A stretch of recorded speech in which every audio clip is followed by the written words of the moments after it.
The Zimbabwe challenge is a major one, not only for Zimbabwe, but for Southern Africa, and indeed for Africa.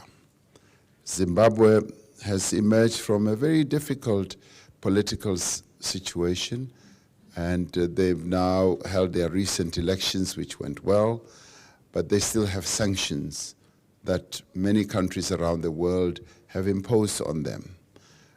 We've been some of those who've been calling on the world to relax the sanctions or lift the sanctions altogether so that Zimbabwe can begin to operate in an economic manner with the capabilities that it has. They are currently facing serious economic challenges, and they can be assisted by the world if those sanctions are lifted. But at the same time, yes, they are having discussions with us as South Africa about the economic challenges that they're facing. We are involved in serious discussions to see how best any form of assistance can be made available to Zimbabwe. We have not yet reached conclusion. We've had the Minister of Finance on our side and the Governor of the Central Bank getting involved in their counterparts on the Zimbabwean side. And President Mnangagwa and myself will meet at a later stage to see what is possible.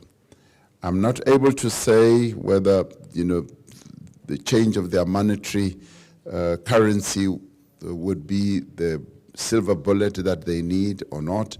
It is something that they themselves will need to consider, because they did change their monetary currency and dollarized it, and that may or may not be working so well for them.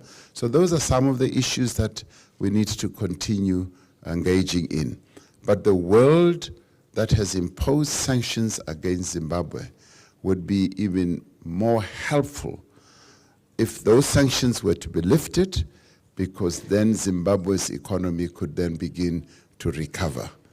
It is no longer and argued that sanctions that are imposed on Zimbabwe have a collateral damage on us as South Africa, in that as they implement those sanctions against Zimbabwe, it weakens the Zimbabwean economy, resulting in Zimbabweans leaving Zimbabwe in droves, going to neighboring countries, South Africa's Botswana and Namibia, and we then suffer collateral damage as a result of that, because as they come to our countries, they obviously want services which we have to provide, and it imposes a burden